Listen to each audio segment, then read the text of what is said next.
I'm back in Miltonrigg Wood again, and this time I'm doing the route in the opposite direction so that I can spend time this time on the areas that I didn't have time for last time.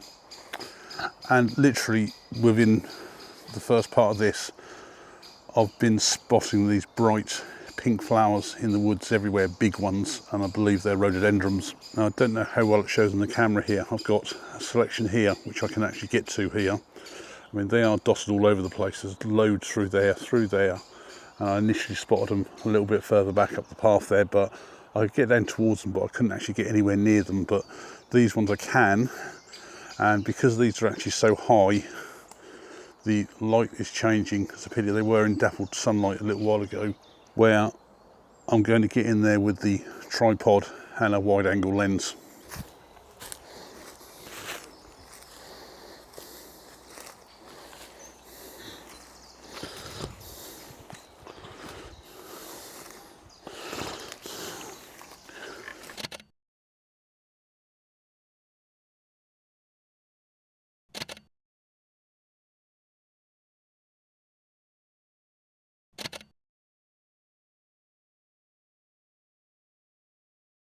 Hopefully got a few nice images of the rhododendrons through there.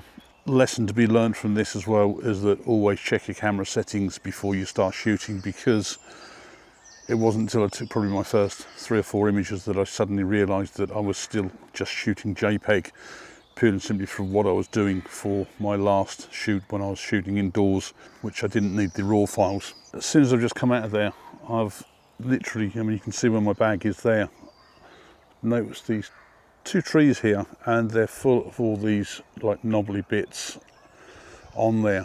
But I just like this as well because the pathway that goes straight through here as well, then you've got thinner trees narrowing the pathway, and I've deliberately kept this way a bit, doing this in a portrait mode because of the pathway that's running on the right edge of everything there, and I didn't want to include that, so I just wanted the pathway that's going straight through the middle there. You'd think the obvious thing would be add some human interest in there with somebody with just walking through there, but I just thought it worked better without that, because you're now concentrating on the image rather than a focal point of somebody being in the middle there.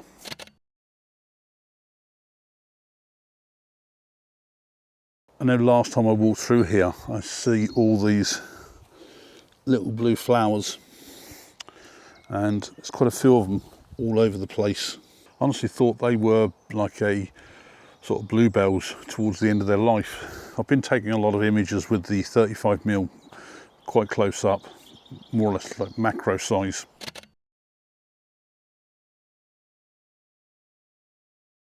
I've switched to the 100mm now, purely simply because I've got one down here, but I did like it against the way it was all sort of enclosed in here. Once I'd got a image of that particular flower, I then used to use the app that I usually use to check what it is, and it's called something called Bugle, B-U-G-L-E, and I've never heard of it before, but obviously clearly not bluebells. Whether there are any bluebells in these woods, I don't know, but I think we're probably just about at the end or just gone past the bluebell seasons.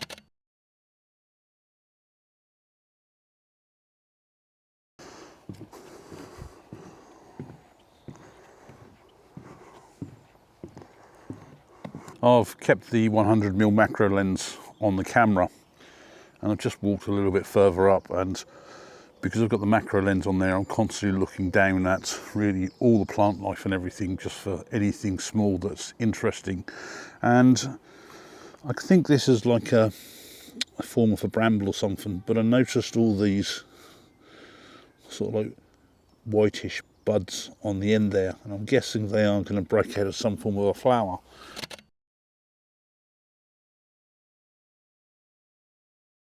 If you sit long enough, you'll start to find various insects around there, and I was able, I mean, I'm still pointing at the very end there, on the end of that one, there's a fly on there, just come and landed there, and I could just gently move the tripod around just like that, reposition the camera, focus in and get an image.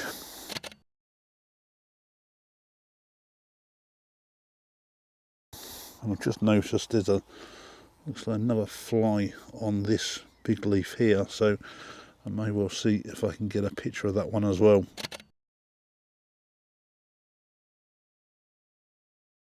The one thing about macro photography is just patience. It really is.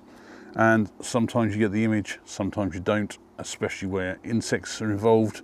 I was fortunate enough that the fly that was on the end of that leaf there basically sat there long enough for me to move my tripod over, get the camera lined up, get it focused in and take an image. I was then about to then try and do a focus stack, and by the time I'd even went to touch another button on the camera, it had just gone.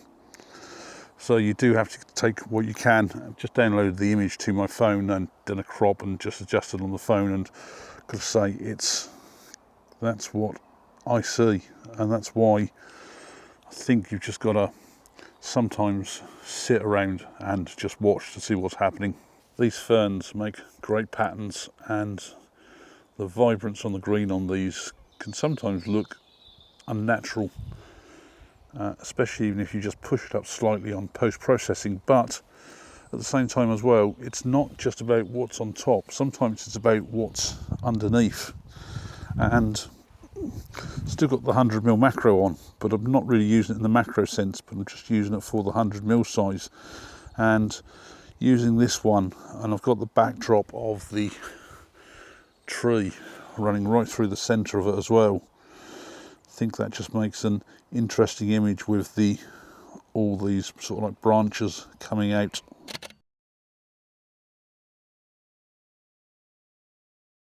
Last time I went to high stand, I was taking images of those ferns which were all curled up in like heart shapes, and I've just literally come here under this tree, and it's where I've now actually found them for the first time in this woods.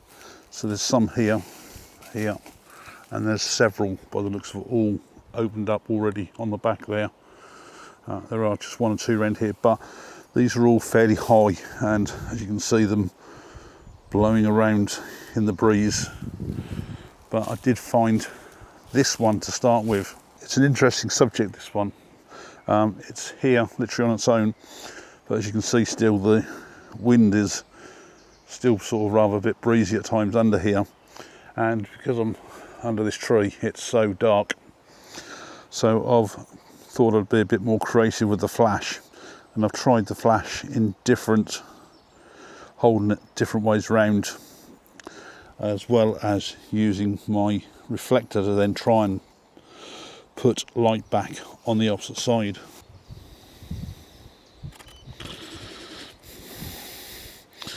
And that gives a totally different sort of image.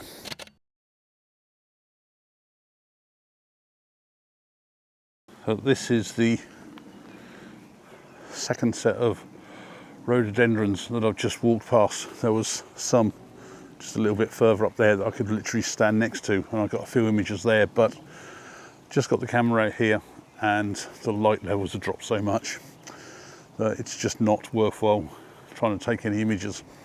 And the reason for that, it's now starting to drizzle a little bit. I've just looked at the weather map and the rainfall radar, and it's very, very light rain. I mean, I've got no issues with the rain whatsoever while it's like this. It's just that it's taking out all the light.